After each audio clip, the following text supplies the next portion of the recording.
I mean, they did complete that Hail Mary down to the 5 right at the end there. So Colorado, all those fans that were telling me, I had a lot of them saying 9-3 and a chance to win the Big 12, which I think is absolutely ridiculous. I don't think they have that chance at all. I think they're going to get blown out this weekend. This is used to be a traditional rivalry game when they were in the same conference and all that. So you go to Nebraska now, and a team that's got a young quarterback they're very excited about. I did think Shedeur Sanders played very good. I thought that guy had made some great plays, and Travis Hunter may very well be the best player in college football. I don't think you're going to miss on that guy wherever you draft him at. So, but for Colorado, for me, it's a lot of depth. And the way I saw them manage the end of that game last week against North Dakota State, I feel like the coaching staff's going to screw this thing up at some point too. How do you feel about this one? Well, I think they're playing for Sanders and Hunter's draft stock. Mm-hmm. They're not playing for Colorado. I don't know how many. It wouldn't surprise me if that whole coaching staff is gone at next year, not because they're fired, but because they're playing for future positions of their star players in back in the league. That's my takeaway. Now no questions, Sanders is fantastic at quarterback. They have elite talent at quarterback, both top 2 wide receivers, at cornerback and safety. Then there's just a massive drop off. There's a lot of average players on the rest of the roster.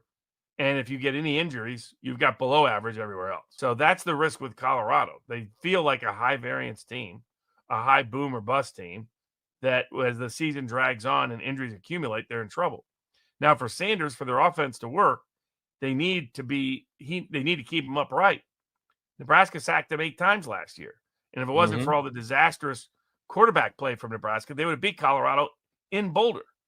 So now they got to travel to Lincoln in the second year of Matt Rule's system, where he always excels when he gets to that second year, with baby Mahomes, the son of the famed offensive lineman Dominic Raiola at quarterback. And that it's clear that guy has watched tons. I mean, he trains with Mahomes people, but tons of Mahomes film, because he's the first quarterback since Mahomes to throw like Mahomes. Do like the sidearm thing, the weird stuff, this thing and this thing, and has that sort of celebratory joy in the way he plays. It's fun to watch. Love him at Lincoln. I mean, they're already figuring out what statues to build around this stadium. That's the best quarterback they've probably ever had in the history. Tommy Frazier did what he could do. This guy's at a different level. And the defense is good. It was a top 10 defense last year. They didn't really lose anybody. No reason to think they're going to be any weaker this year. This is a great test, though, because, Colorado lines up 4 wide. They still can't run the ball. They're a little better at pass protection because of that very talented young left tackle.